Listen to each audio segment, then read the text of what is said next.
नमो चिणाणं चिणे पवाणं सिद्धे जयप सिद्धे चौप्यारायण परम पत्ते वंदितारयन्ते ओचम आराहिणाकंसो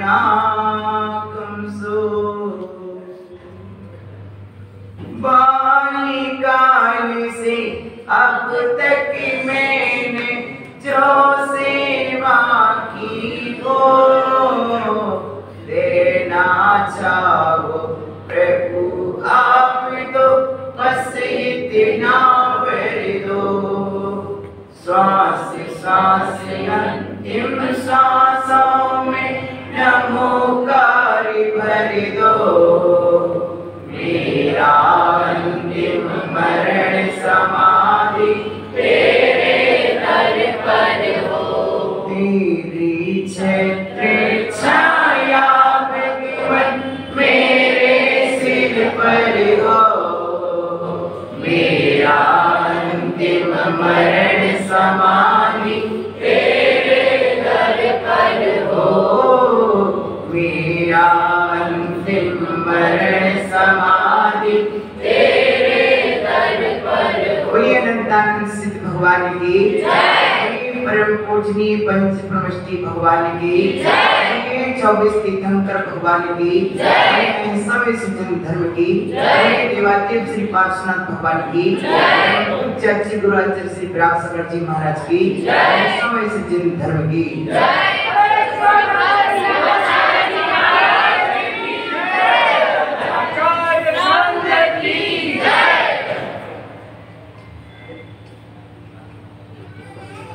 आत्मा जिस नगर के साधु ही पुण्य सागर हो, उस नगर के जीवों के पुण्य का सागर उदय में क्यों नहीं आएगा?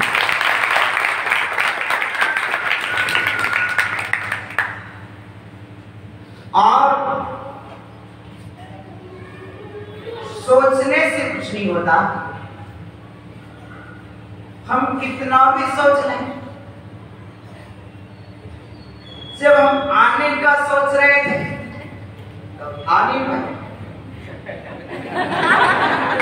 और जब आने का नहीं सोच रहे थे तब आपके पुण्य ने ऐसा जोर भरा, ऐसा जोर, ऐसा साथी से पुण्य का उदय आया कि हम सब का रास्ता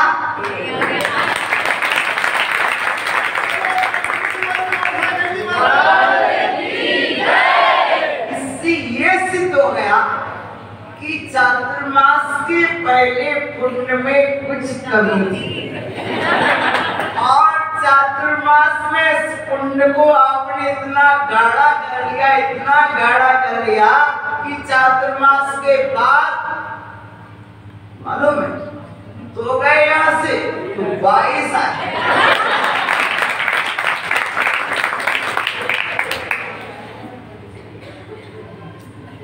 ये आपने चातुर्मास में ना जाने क्या भक्ति की, क्या सेवा की, समझ रहे ना? प्राय करके माता जी वर्ग मुझसे बोलते, महाराज आप चातुर्मास के लिए कहाँ भेजते? मैंने कहा जैसे एक पिता अपनी बेटी को अच्छे से अच्छे घर भेजता है, उसी तरह मैं भी आप लोगों के लिए चातुर्मास के लिए अच्छे से अच्छे स्थान पर।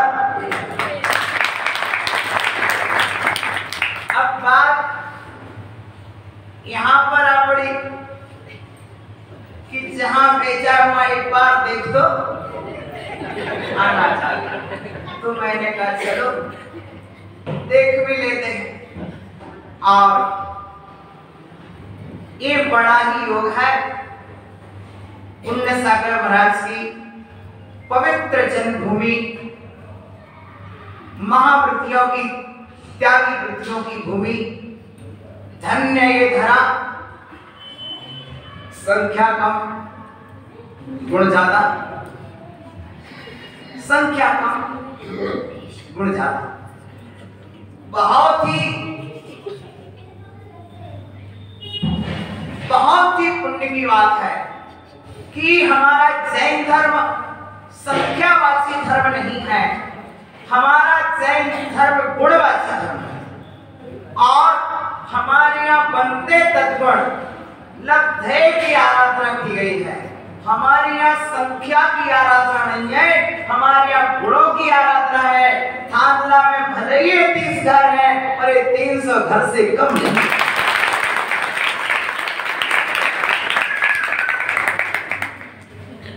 ये उपस्थिति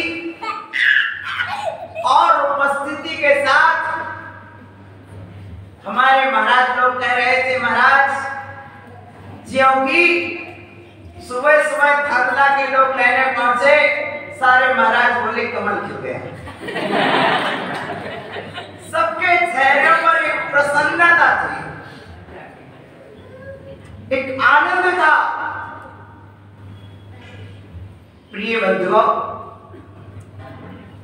आप सभी के भक्ति के परिणाम, विशुद्धि के परिणाम, भावों की निर्मल धारा का ऐसा प्रभाव एक साथ पूरे संघ के भाव बन गए।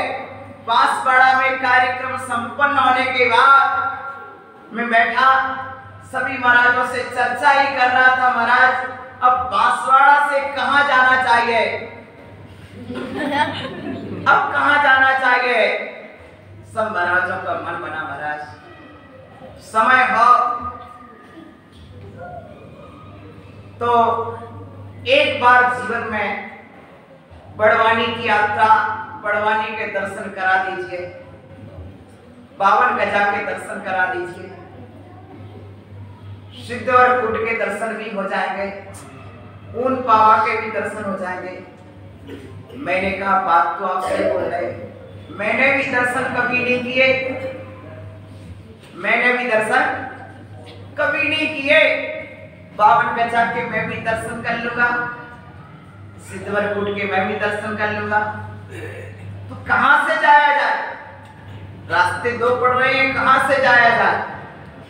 तब फिर पूरे मत से पूरे संघ का एक मत प्रस्ताव पारित हुआ कि थांदला की ओर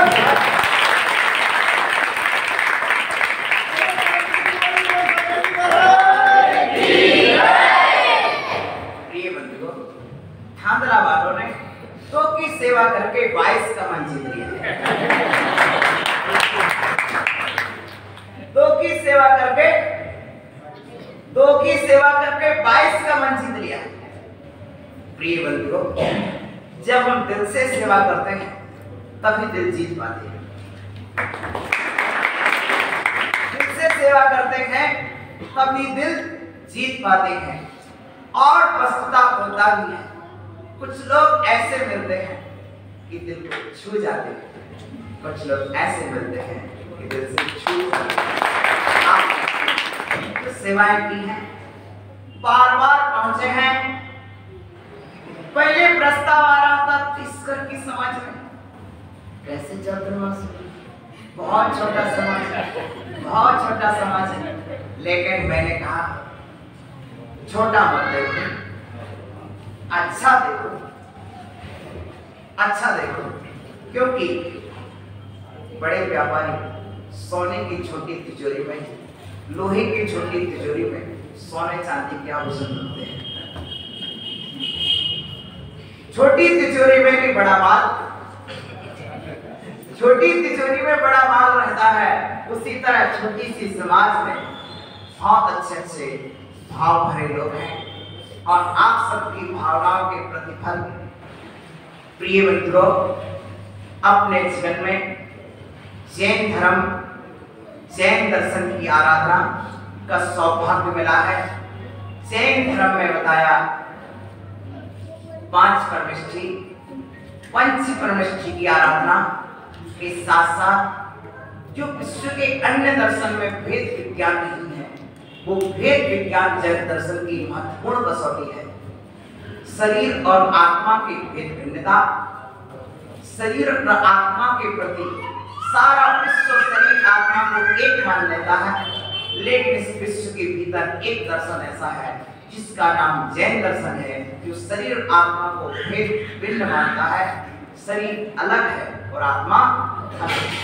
पूरा विश्व जहां सिर्फ शरीर की सेवा तक संतुष्ट है, लेकिन जैन दर्शन इस शरीर में रहने वाले आत्मदेव को निहारता है, आत्मदेव की आराधना करता है। ऐसे आत्मदेवता की आराधना करके सम्यक दर्शन को प्राप्त करते हैं और आत्मदेव को जानकर के सम्यक ज्ञान को प्राप्त करते हैं और निज आत्मा का आचरण करके सम्यक चारित्र की आराधना करते हैं। प्रिय बंधुओं, ऐसे रत्नात्रय की आराधना कि आपके हमारे मांगलिक जीवन का मंगलाचरण है। यह जैन धर्म हम और आपको मिला हुआ है। यह हम सभी के परम पुण्य का पावन फल है। आप सभी निरंतर अपने जीवन को जैन धर्म की आराधना के साथ साथ, आप जानते हो हमारे यहाँ मंगल 4 होते हैं, अरिहंत मंगल, सिद्ध मंगल, साधु मंगल, केवली प्रणीत धर्म मंगल। इनमें अरिहंत तो पहला मंगल है, सिद्ध दूसरा मंगल है और साधु तीसरा मंगल है, धर्म चौथा है। क्योंकि धर्म की प्राप्ति साधुओं के निमित्त से ही होती है, फल की प्राप्ति वृक्षों के निमित्त से होती है, जल की प्राप्ति जलाशय के निमित्त से होती है। उसी तरह से धर्म की प्राप्ति धर्म के साधन साधु हैं, इनके निमित्त से होती है।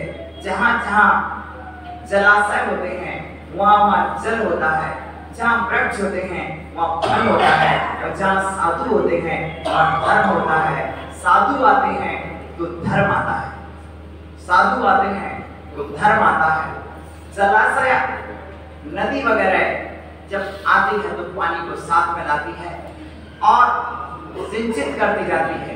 नदी आगे बढ़ती जरूर है पर उस धरती को जरूर सींच ली जाती है। उसी तरह साधु जहाँ आते हैं वहाँ धर्म के सिंचन करते जाते हैं। प्रिय बंधुओं, आज थांदला आकर के बहुत अच्छा लगा। माता जी ने बहुत अच्छा बच्चों को शिक्षण दिया। हिरिम श्री माता जी, सिद्ध श्री माता जी बहुत अच्छी तरह से प्रयास करती रही और सब बच्चों को योग्य बनाने का प्रयास किया। और हमारे अरुण जी बहुत अच्छी तरह से पूरे समाज को संगठित एक स्वर में लेकर चलते रहे और उसी एक स्वर में लेकर चलने का परिचय है कि सारा समाज एक छत के नीचे बैठ करके एक साथ लाभ लेता रहा। और आज उसी पवित्र प्रयास का परिणाम है। देखो, मेहनत करते हैं, कभी ना कभी तो लाभ मिलेगा, कभी ना कभी तो लाभ मिलेगा। बार बार आपने श्रद्धान्वित होकर के नौगामा से जो श्रीफल चढ़ाना शुरू किया, नौगामा से श्रीफल चढ़ाना शुरू किया और चढ़ाते चढ़ाते एक जब परसों कुशलगढ़ गए थे कल, तो कल इन्हें स्वयं पता नहीं था कि महाराज आएंगे, आज ही बिहार कर जाएंगे। क्यों भैया? दोनों पता था क्या कर, कल पता नहीं था कि महाराज बिहार कर जाएंगे। लेकिन जब पुण्य ने जोर पुण्य का आ ही गया तो प्रिय बंधुओं पूरे संघ की भावना हुई कि अब कुशलगढ़ में तो समय दे ही चुके थे, अब थांदला में थोड़ा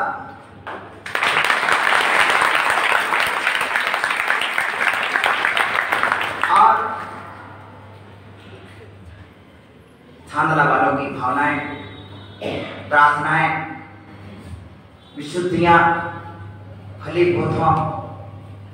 माता जी कह रही थी 13 त्यागी वृत्ति यहाँ से हो चुके और घर 30 है तो 17 की पूर्ति और होनी चाहिए। भाई भाई हर घर से होना चाहिए ना, होना चाहिए। ये तभी तो एक त्यागी नगर कहलाएगा। इस नगर को त्यागी नगर, साधु नगर कहा जाएगा। प्रिय बंधुओं, मैं तो बहुत बहुत कामना करता हूँ। मध्य प्रदेश में पिंडरी एक नगर है, जिस पिंडरी को कृति नगर कहा जाता है, जहां से मुनि पुलक सागर आदि बहुत से त्यागी वृत्ति, प्रज्ञा सागर मुनि, जय सागर आदि बहुत से मुनिराज निकले हैं। बहुत ही मुनिराज निकले, त्यागी वृत्ति हैं। करीब 30-35 त्यागी वृत्ति उससे पिंडरी नगरी से हैं। इसी तरह से अब थांदला में यदि 13 की संख्या आपने बता दी है तो अब इस संख्या अपनी 30 तक पहुंच जानी चाहिए और पहुंचेगी पहुंचेगी पहुंचेगी बहुत जल्दी। मेरा आशीर्वाद है और ऐसे ही चातुर्मास होते रहे, ऐसे ही चातुर्मास होते रहे तो अवश्य ऐसी संख्या, क्योंकि जीवन का सुख सबसे उत्कृष्ट सुख यदि किसी में है तो मुनि जीवन जैसा निष्पाप जीवन, निष्कसाय जीवन और आत्मीय सुख। निष्पाप जीवन का आत्मीय सुख प्राप्त करना हो तो मुनि जीवन से उत्कृष्ट जीवन कोई दूसरा नहीं है। जहां पर निष्पाप जिया जाता है, निष्कसाय जिया जाता है, वो आत्मीय सुख प्राप्त किया जाता है। श्रावक जीवन में निष्पाप जी नहीं सकते, निष्कसाय जी नहीं सकते, वो आत्मीय सुख पा नहीं सकते। 3 चीजें।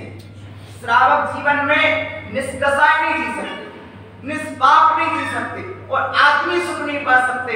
साधु जीवन में आप निष्कसाय जी सकते हो, निष्पाप जी सकते हो और आत्मीय सुख पा सकते हो। प्रिय बंधुओं, श्रावक का जीवन सोपयोग को स्पर्श करता है, लेकिन साधु का जीवन शुद्धोपयोग पे स्पर्श कर लेता है। आत्मा की शुद्धता शुद्धोपयोग पर निर्भर करती है। इसलिए अपने आत्मा को शुद्ध बनाने का भावित प्रयास करते रहें। निरंतर धर्म की आराधना के निमित्त एक लक्ष्य पूरे प्रवचन में आ गया, निष्पाप निष्कसाय। अभी हमारी बिटिया बोल रही थी, गुरुवर मुझे अपना बना दोगे तो क्या होगा। बहुत अच्छा बोल रही थी। मैंने कहा बेटा इन सबको अपना बनाया, लेकिन आपको भी अपना बना लेंगे तो हमारा संग बड़ा हो जाएगा और आपको बना लेंगे तो यहाँ पर आज का संग बुरा। बोलो किसी को मिली ना बस। तो यदि क्या बोला था बेटा, मुझे गुरुवर मुझे अपना बना लोगे तो क्या होगा। अब यदि गुरुवर तुम्हें अपना बना लेंगे तो तुम सब मुनिराज बन जाओगे और तुम सब माता जी बन जाओगे। जिन शासन समृद्ध होगा, जैन शासन समृद्ध होगा, अहिंसा का विस्तार होगा, सत्य की आराधना होगी, आचार्य की उपासना होगी, ब्रह्मचर्य की सिद्धि होगी, अपरिग्रह उत्कृष्ट शैली में चलेगा। प्रिय बंधुओं, जैन धर्म जयवंत होगा यदि गुरुवर आपको अपना बना ले तो। और आपने अपना लिया तो हमने आपको अपना बना लिया। अपना तो क्या होता है, तुमने अपना लिया हमने अपना बना लिया, इतना ही तो है और कुछ है क्या। तुमने अपनाया हमने बनाया, अपनाना तुम्हें है, बनाना इंद्रवर्धन क्या सुना, कांतिलाल जी साहब बोलो सतवा तकनी। अपनाना तुम्हें, तुम अपना लो हम बना लेंगे। बोलो सत्य कि नहीं? देखो इनने अपना लिया, हमने बना लिया। जब तक ये दूसरे को अपनाए रहे, ये दूसरों को अपनाए रहे, तब तक मैंने नहीं बनाया। ये जिनको पहले अपनाए थे, सुन रहा है, ये हमारे आवश्यक महाराज हैं, ये हमारे बहुत सारे महाराज हैं, कांतिलाल जी की तरह, ठीक है? ये पहले किसी और को अपनाए थे, ठीक है ना? और जिनको अपनाए थे उनको छोड़ दिया, अपनाना छोड़ दिया, और इनने हमको अपना लिया तो हमने भी इनको अपना लिया। और जिनने अपनाए नहीं, ये महाराज लोग इनने किसी को अपनाया नहीं था, तो इनने बहुत जल्दी हमको अपना लिया, तो हमने बहुत छोटी उम्र में इनको अपना लिया। प्रिय बंधुओं, इसलिए उत्तर देना जरूरी है। जब कोई प्रश्न आता है तो उत्तर देना।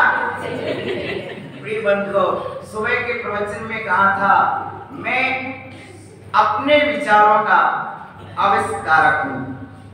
क्या हूं? सिर्फ आइंस्टीन और न्यूटन ही आविष्कारक नहीं है, मैं भी अपने विचारों का आविष्कार करता हूं। और हर जो प्रश्न आप देते हैं, उस प्रश्न का उत्तर ही मेरे जीवन का एक आविष्कार है। आपके प्रश्न का उत्तर देना मेरे जीवन का एक आविष्कार है, इसलिए मैं प्रतिदिन नया नया आविष्कार करता हूं। लोग बोलते महाराज आप रोज नया प्रवचन कहां से लाते? मैंने कहा यही मेरे जीवन का एक आविष्कार है। मैं प्रतिदिन सामायिक करता हूं, सामायिक में चिंतन करता हूं, जो चिंतन करता हूं वह प्रतिदिन की सामायिक मेरे जीवन में एक नया आविष्कार देखी जाती है। नया विचार, नया आविष्कार, नया विचार, श्रेष्ठ विचार। जो अच्छा विचार बनता है मैं उसे आचरण में ढाल देता हूं और मेरा आविष्कार का प्रयोग मेरे ऊपर होता है। इसलिए आविष्कार भी करता हूं, उस आविष्कार का प्रयोग भी अपने ऊपर करता हूं, और जब वो आविष्कार का प्रयोग सही उतरता है तो उस आविष्कार में सबको ढाल लेता हूं, और ये मेरे जीवन का आविष्कार है। एक साधु परिवार है, ये भी मेरे जीवन का आविष्कार है। ये आविष्कार आपके लिए अच्छा लगता है, ये आविष्कार बहुत अच्छा है। मैं किसी पुद्गल के टुकड़ों पर आविष्कार नहीं करता हूं, भले ही आइंस्टीन ने किया हो, न्यूटन ने किया हो, या किसी ने भी किया हो, उनने पुद्गल के टुकड़ों पर आविष्कार किया है, लेकिन मैंने इन चेतन आत्माओं पर आत्मानुसंधान करके मैंने आविष्कार किया है, और मेरा आविष्कार इनके लिए मोक्ष का द्वार खोलने वाला है। इसलिए मुझे अपना, यदि मैं तुम्हें अपना बना दूंगा तो फिर तुम मेरे आविष्कार पर जुड़ जाओगे, और अभी तक हमारे जो आविष्कारों की संख्या है, आविष्कारों की संख्या भी बढ़ जाएगी, और एक चेतन आविष्कार होगा। क्या आविष्कार होगा? अभी तुम अंतरात्मा हो, जगत अंतरात्मा हो, आविष्कार होगा तो मध्यम अंतरात्मा हो जाओगे, और मध्यम अंतरात्मा हो तो और आविष्कार बढ़ेगा आगे, और तुम परमात्मा रूप को प्राप्त हो जाओगे। प्रिय बंधुओं, आविष्कार, आपका विचार, आपका आविष्कार, मेरा विचार, मेरा आविष्कार। पहला विचार बनता है, बाद में वस्तु बनती है। विचार बनाओ तो आचार बन जाएगा, आचरण बन जाएगा। प्रातः काल के बच्चों को कहा था, अच्छी बातें और अच्छी आदतें आपके जीवन को महान बनाएंगी। इसी मंगल भावना के साथ आज सिद्ध हो गया कि आपकी भक्ति आपको कल्याणी, चिद्वी, थांदला की भावनाएं, समाज की भावनाएं बहुत अच्छी हैं। हम आगे सुनेंगे, कल भी सुनने का अवसर आएगा, क्योंकि रात में तो सुनाएंगे नहीं, दिन में ही सुनाएंगे, ठीक है ना? रात में तो आप भी सुन लेंगे जो जो आपको करना हो, लेकिन हम दिन में आपको सुनाएंगे। जो सुबह सुनना चाहोगे सुबह सुन लेंगे, जो दोपहर में सुनना चाहेंगे तो दोपहर में सुना देंगे, लेकिन सुनाएंगे। हमारा मंगल आशीर्वाद, आप लोग खुश रहें, प्रसन्न रहें। इसी महामंगल भावना के साथ बोले पंचपरमेष्ठी भगवान की जय, सिकंदर भगवान की जय, जिन धर्म की जय।